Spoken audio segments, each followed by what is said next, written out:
ብረት 36% ጨምሯል። ሲሚንቶ 28% ጨምሯል። ሲሚንቶና ብረት የጨመረው በርከት ያሉ ቤቶች ካልተገነቡ ምን ላይ የዋለ? ኢትዮጵያ ውስጥ አሁን የቤት ግንባታ ከድሮ ያነሰ ነው ይባላል። ረግፍ ነው፣ ግድ የለም ተው። አይበቃም እንፍጠን፣ ቤት በጣም ችግር ነው ከተባለ እውነት ነው። ግን በገጠርና በከተማ እየተገነባ ያለው ቤት ተቀዛቅዟል የሚያስብል አይደለም።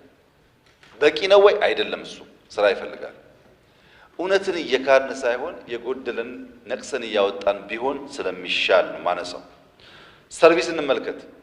ሌላው ሴክተር በለውጡ ጊዜ የኢትዮጵያ አየር መንገድ 7 ምናምን ማክሲመም 8 ሚሊዮን ሰው በአመት ያጓጉዝ ነበር።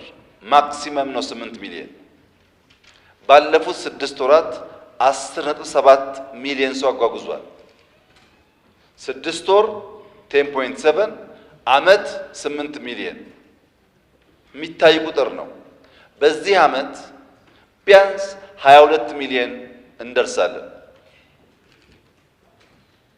22 ሚሊዮን ከደረስን ስንጀምር ከነበረው ኦልሞስት 3 እጥፍ ገደማ ባይደርስም ከ2 እጥፍ በላይ ማለት ነው። የአየር ቁጥሩ ኤርፖርት ቁጥሩ ልጠበቀ ሆኖ